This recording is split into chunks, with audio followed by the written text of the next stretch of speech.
আজ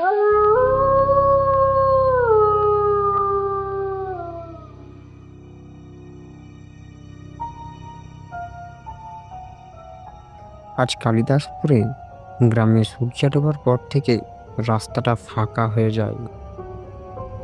রহিম চাচা গরুর গাড়ি নিয়ে হাট থেকে ফিরছিলেন। কাঁচা রাস্তা, দুপাশে ঝোপঝাপ।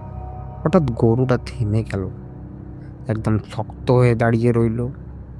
চাচা লাঠি তুলতেই দেখলেন সাদা কাপড় পরা একটা মানুষ রাস্তার মাঝখানে দাঁড়িয়ে মাথা নিচু করে, কিন্তু তার পা দুটো মাটিতে ঠেকে নেই।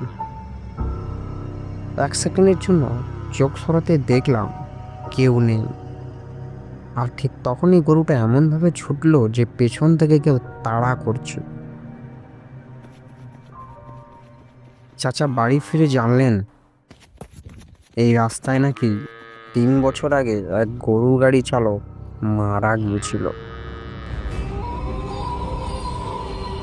আর তারপর থেকে কালিদাসপুরের সন্ধ্যার পর ওই পথ এখনো বন্ধ দেখতে দেখা যায়।